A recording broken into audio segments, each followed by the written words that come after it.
Dans les années 50, les chrétiens représentaient entre 15 et 20% des populations d'Orient. Et aujourd'hui, ils sont entre 3 et 4%, et ils vont disparaître de certains pays. L'Irak, c'est l'exemple type. L'Irak, en 1977, ils étaient 2 75 000. Aujourd'hui, 150 000. J'entends les chiffres de 300 000, 350 000. 350 000, c'était avant l'entrée de Daesh à Mossoul, ou dans la plaine de la vallée de Ninive, la vallée où les chrétiens avaient bâti des villages, étaient présents en force. J'étais en Irak avec le député Klaus Goasgen, avec un parlementaire européen, il y a quelques semaines, en fait, en septembre. Nous étions à quelques kilomètres du front de guerre de Daesh, et j'ai profité de notre présence là-bas parce que nous voulions nous rendre compte concrètement de ce que ça pouvait signifier et faire un état des lieux de la situation des chrétiens, et bien en interrogeant tous les évêques de toutes les chapelles chrétiennes, en additionnant leur nombre. Les chrétiens en Irak aujourd'hui ne dépassent pas 150 000 personnes. Donc ils sont réellement en voie de disparition. Et nous avons un intérêt majeur à ce que l'on maintienne la diversité dans ces pays-là, parce que nous avons une continuité territoriale avec ces régions. On l'a vu lors de la crise des migrants, lorsqu'on a vu ces invasions de population qui sont venues, ces flux humains qui sont liés aux exodes massifs, et ces flux-là nous ont touchés en premier lieu. Et nous avons aussi un intérêt à ce que ces régions se stabilisent, parce que le terrorisme qui vient de ces régions, aujourd'hui, nous touche.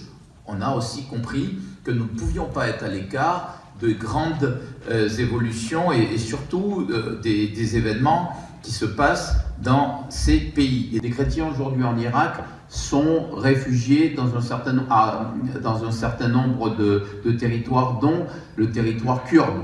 C'est là qu'ils sont, en Kawa, dans des camps, ou bien dans d'autres zones où ils sont effectivement aujourd'hui réfugiés. La question, c'est leur retour. Vous avez des villages qui ont été libérés, mais la question, c'est comment financer leur retour pour eux, quelle sécurité on peut leur garantir, et quel lien avec les voisins qui les ont trahis. Les musulmans sunnites qui les ont trahis, ça pose un problème. Il y a un deuxième problème qui se pose, c'est que les Américains ont fait une erreur tragique, parce que vous allez libérer Mossoul. C'est clair, c'est juste une question de temps. Vous allez libérer tout l'Irak de Daesh et chasser Daesh. Ça va poser le problème de ces Français, de ces Européens, de ces, comment dirais-je, Tunisiens. 8500 minimum, plutôt 15 000 Tunisiens qui se combattent avec Daesh et qui vont quand même revenir en Tunisie. Mais au-delà de ça, pour l'Irak, il y a un sujet. C'est celui du futur. Il y avait deux solutions. On va prendre Mossoul. Les Américains auraient pu le dire, voilà, avant de prendre Mossoul. Et c'est ce que demandait Barzani, le président que j'ai vu. Il disait, mais il fallait qu'on s'entende avant de prendre Mossoul et qu'on dise, mais comment se répartissent les terres? Qui fait quoi? Parce que les Kurdes, ils revendiquent tout Mossoul à 99%. Parce que les chiites veulent aussi Mossoul et que les sunnites disent, c'est aussi nos terres. Qu'est-ce qui va se passer dans l'après-Daesh? Si on avait négocié ça avant, le régime chiite veut se débarrasser de Daesh, il aurait fait des concessions. Mais une fois qu'il a gagné la guerre, quoi, qu'il fera des concessions? Il ne fera pas de concessions. On se prépare à une nouvelle guerre parce que le Kurdistan veut son indépendance, parce que les sunnites sont persécutés. Est-ce que les chrétiens, les yézidis, les minorités reviendront sur leurs terres? Aujourd'hui, ils vous disent tous, c'est le cas en Irak. Ils ne reviendront pas parce qu'ils ne veulent pas être à côté de musulmans qui les ont trahis. Ce sont les trahisons de voisins, à tous les voisins, bien évidemment, mais ce sont ces trahisons-là qui font qu'ils ont été dénoncés, et quand Daesh est arrivé dans les villages en Irak, ou bien même en Syrie, ils savaient où aller chercher les chrétiens. Ça, il faut l'avoir en tête. Donc, il ne peut pas y avoir de réconciliation sans justice. Et donc, il faut demander que ceux qui ont travaillé avec Daesh, ceux qui ont collaboré, eh bien, ceux-là doivent être traduits devant un tribunal. C'est le cas pour d'autres pays, on l'a vu dans d'autres guerres, il faut qu'il y ait des poursuites judiciaires. Par ailleurs, les maisons et les villages sont endommagés ou détruits. Moi, je suis allé dans tous les villages chrétiens de la vallée de Ninive qui venaient d'être libérés par les forces kurdes et puis par les forces irakiennes et les milices chiites. Vous allez dans les villages chrétiens, c'est un désert. Aujourd'hui, il n'y a pas d'école, il n'y a pas d'église, les églises ont été dynamitées, on n'a pas d'hôpitaux, ils n'ont rien. Ils vont revenir faire quoi? Et puis pour revenir, ils vous disent, mais on veut une sécurité internationale. Et c'est quoi une sécurité internationale? Que la France ou bien les Nations Unies mettent des troupes. Et vous croyez que la France et les Nations Unies vont mettre des troupes là-bas? On ne mettra pas de troupes. Donc là, il y a un vrai problème aujourd'hui pour l'Irak, c'est que les gens ne reviennent pas. L'Égypte revient de loin, devient de très loin même, puisque la prise de pouvoir du président Morsi, frère musulman, cette prise de pouvoir a entraîné une régression accrue, une répression accrue contre les musulmans modérés, contre les démocrates et contre les chrétiens. Nous étions à Al-Azhar, ils nous ont montré la façade. Al-Azhar, c'est la grande université islamique, c'est aussi un lieu important pour l'islam sunnite. Ils nous ont montré la façade qui était criblée de balles, et cette façade avait été criblée de balles très tôt par les frères musulmans qui voulaient s'approprier Al-Azhar, le poumon de l'islam sunnite quasiment dans le monde. Et pendant que les frères musulmans mettaient la pression sur les chrétiens, sur leurs démocrates, sur leurs musulmans modérés, que faisait l'Europe? Que faisait l'Occident? Eh bien, l'Europe s'apprêtait à donner à l'Égypte, des frères musulmans, de Morsi, 5 milliards d'euros pour fermer ses fins de mois, boucler ses fins de mois, sans demander quoi que ce soit en échange. Eh bien, la prise de pouvoir d'Al-Sisi a permis de lever une sorte d'hypothèque sur l'avenir de l'Égypte. Elle est fragile, on en parlera tout à l'heure, mais ça a été comme un signal d'espoir pour les chrétiens du reste de la zone. Parce que imaginez, si l'Égypte s'était effondrée, si Al-Sisi, parce qu'Al-Sisi prend le pouvoir, mais il y a une grande révolution pacifique, la place Tahrir est pleine de centaines de milliers, voire de millions de personnes. Jean me dit combien de millions? 3-4 millions, c'est considérable sur 90 millions d'habitants, des chrétiens, des musulmans qui veillaient sur les chrétiens quand ils allaient se reposer, des chrétiens qui veillaient sur les musulmans. Ça, c'est les chrétiens, les musulmans qui nous l'ont dit, les prêtres, les évêques, tous confirment ce phénomène-là. C'est un phénomène populaire, ça n'est pas simplement une prise de pouvoir militaire, ça a été appuyé très clairement par les populations civiles. Mais imaginez, au moment où Sisi prend le pouvoir, qu'est-ce qu'on entend en Europe? Ah, on entend que c'est une dictature, on entend qu'il faut faire des sanctions, on entend qu'il faut obliger Sisi à laisser le pouvoir. Moi, je veux bien tout ce qu'on veut, mais il y a un moment, je ne comprends plus. Je ne comprends pas la logique de l'Occident. Al-Sisi, c'est clair, c'est un régime autoritaire. Et celui qui dit le contraire raconte des bobards. C'est un régime autoritaire. Mais Morsi, c'était une démocratie. Frères musulmans au pouvoir, il respectait ses minorités, il respectait ses démocrates, il respectait ses populations, ses partis, il respectait les chrétiens, il respectait les musulmans modérés. Pourtant, rien sur Morsi, aucune pression, aucune envie de l'Occident de peser sur Morsi. Mais par contre, quand c'est Al-Sisi, là, effectivement, ils ont mis la pression, une pression très forte devant, évidemment, l'idée qu'on a des grands marchés. La France devait vendre des frégates, la France devait vendre un certain nombre de Rafales, c'est ça? Et voilà, la France a dit, c'est peut-être pas, il n'est pas si mauvais que ça, finalement. Vous voyez bien à quoi ça tient. Et le problème, c'est que l'Égypte, aujourd'hui, est confrontée au terrorisme.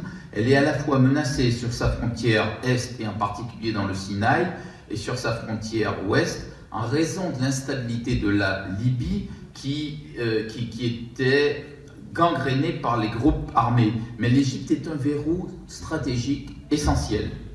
Si l'Égypte était tombée, il y aurait une jonction entre islamistes. Une jonction entre islamistes de l'Orient et islamistes d'Afrique. Des Coptes ont été assassinés sur la rive libyenne. Les Coptes ont été enlevés et ont été égorgés. Ils l'ont été face à l'Europe. c'était aussi un avertissement à l'Europe. Alors ici dans les journaux on dit des Égyptiens ont été assassinés. Ils n'ont pas été assassinés parce qu'ils étaient égyptiens, ils ont été assassinés parce qu'ils étaient chrétiens. Et Daesh leur a dit mais reniez votre foi et vous aurez la vie sauve. Et ils sont morts en priant la Vierge Marie. Ils sont morts en priant Jésus. C'est la leçon que retient des Égyptiens. Les Coptes égyptiens tiennent à leur identité et jusqu'à la mort. Et la deuxième leçon qu'on doit retenir, c'est que la sécurité de ces terres-là, la sécurisation relève de notre sécurité nationale. L'Égypte tombait, c'est l'Europe qui, dans un engrenage, voyait sa pression monter à ses frontières. Alors, quelle est la situation sécuritaire? Elle est en amélioration, il faut dire les choses. On est en nette amélioration, il y a encore des attentats, il y aura toujours des attentats, mais les choses sont à peu près sous contrôle. Et ce n'est pas l'armée égyptienne, qui est une armée puissante, qui pourrait s'effondrer. Il y a un risque. Le risque, c'est la situation politique et économique, qui est quand même incertaine. C'est vrai qu'il y a une répression, il faut dire la vérité, il y a entre 40 000 et 60 000 personnes emprisonnées. Il faut comprendre que l'économie était complètement bloquée. Et l'Égypte a signé un accord technique avec le FMI.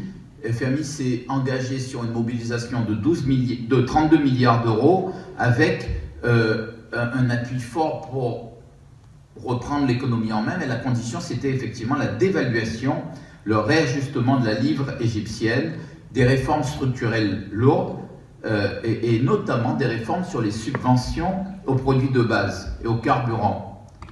C'est un problème, ça.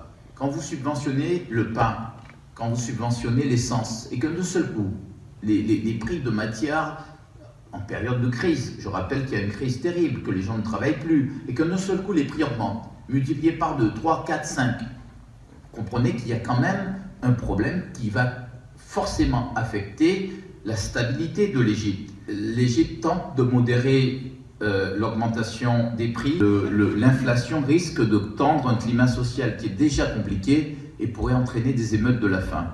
Et en fait, il y a une course contre la montre. Ce sont les réformes d'un côté et la stabilité du pays de l'autre. On va laisser le FMI gérer l'Égypte comme si c'était un pays lambda, normal, qu'il faut ramener sur la bonne voie de l'orthodoxie budgétaire. Parce que si l'Égypte explose, si Al-Sisi saute, on ne sait pas ce qui viendra après.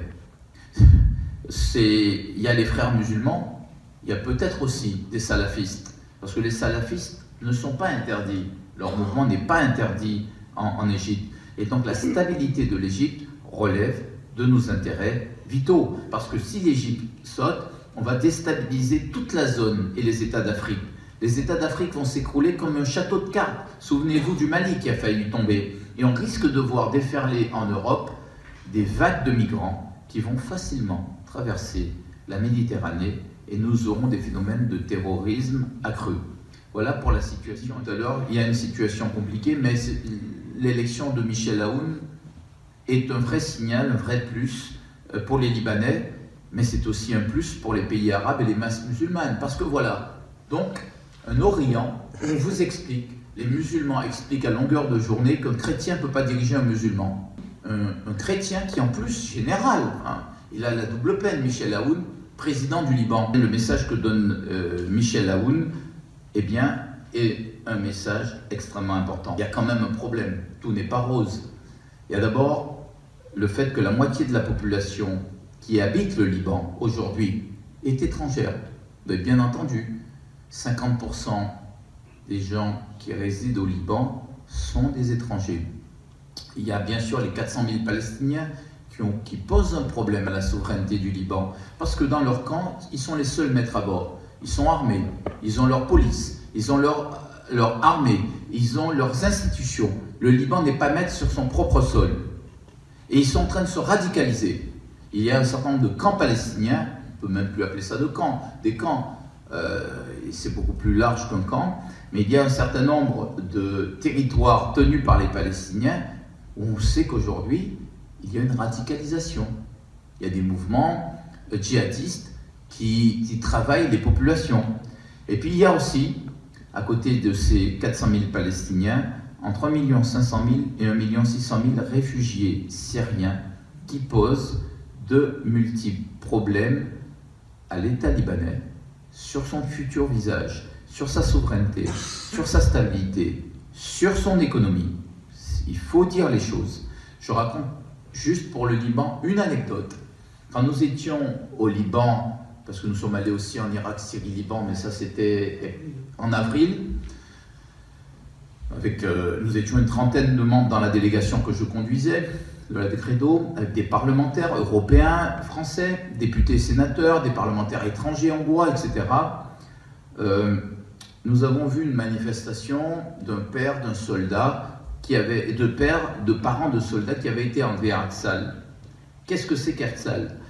Les réfugiés syriens, quand ils sont arrivés au Liban, on ne les a pas mis dans des camps au départ. On a dit on va éviter les erreurs qu'on a pu faire avec les Palestiniens, donc ils se sont installés un peu partout, sauf à Herzl, où il y a des camps qui ont été construits. Donc des camps qui prennent des réfugiés syriens ont été construits à Herzl. Et lorsque Daesh et Al-Nosra, notamment, mais ils n'étaient pas les seuls, ont mené une offensive contre l'armée libanaise, de mémoire c'était en 2014, c'est ça? Ils ont mené cette offensive contre l'armée libanaise, pendant que l'armée libanaise résistait et leur tenait tête, et bien dans le dos, vous avez des, je mets bien des guillemets, réfugiés syriens qui sont sortis des camps avec des armes et qui ont pris à revers l'armée libanaise. Des soldats libanais ont été tués. Certains ont été faits prisonniers, remis à Daesh, pour certains, et à Al-Nosra, c'est-à-dire une filiale d'Al-Qaïda. Ceux d'Al-Nosra ont été libérés grâce à l'intermédiation du Qatar. Quand on me dit que le Qatar n'a pas de poids, on voit auprès de qui le Qatar peut peser, Al-Nosra, Al-Qaïda. Par contre, Daesh a toujours ses soldats entre ses mains. Eh bien, le Hezbollah et l'armée sont revenus, et ces, entre guillemets, réfugiés syriens sont revenus dans des camps qui ont été ensuite sécurisés pour empêcher qu'ils ne sortent avec des armes. Mais j'ai demandé au ministre des Affaires étrangères et au Premier ministre libanais, et les armes, ils ne rentrent pas dans les camps pour éviter les bains de sang. Alors je ne sais pas si la situation a évolué depuis, mais à l'époque, des réfugiés, entre guillemets, sont revenus armés dans ces camps syriens. C'est un poison pour l'identité du Liban, un poison pour sa sécurité, un poison pour son avenir. Il faut être conscient de ça. Voilà pourquoi les Libanais nous disent, eh bien, les normes internationales qui consistent à parler de réfugiés et à dire qu'ils ne doivent revenir que lorsqu'il y a il n'y a plus de menaces sur leur vie, ils veulent que ça devienne lorsqu'on peut, lorsque les terres sont aujourd'hui sécurisées, qu'ils peuvent revenir en sécurité. Les chrétiens aujourd'hui au Liban, honnêtement, ils vivent comme tout le monde. Contrairement à d'autres pays arabes, les chrétiens ne sont pas dans une situation d'être des citoyens de deuxième zone, se constituent des élites, vous voyez, politiques, ils ont des postes réservés.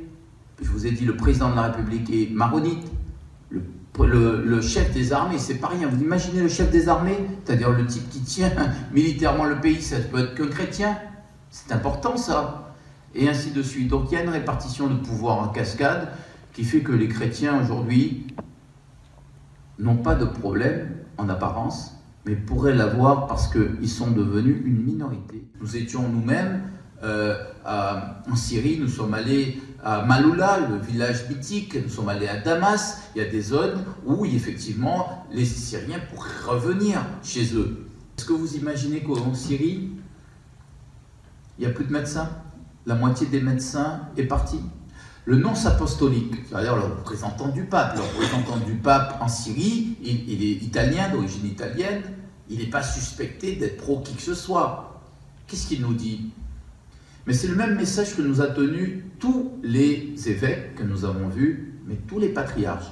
Vous savez, en Syrie, à Damas, vous avez ce qu'on appelle la via recta, c'est-à-dire la voie où Saint Paul, en entrant à Damas, est tombé de cheval, s'est converti et a commencé à convertir.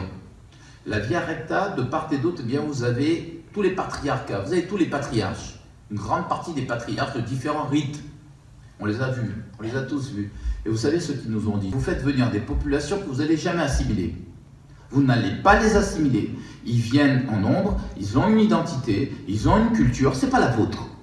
Et pensez que vous allez pouvoir les assimiler de manière, alors qu'ils viennent de manière massive, vous rêvez. C'est le premier point. Et surtout le faire sur le court terme.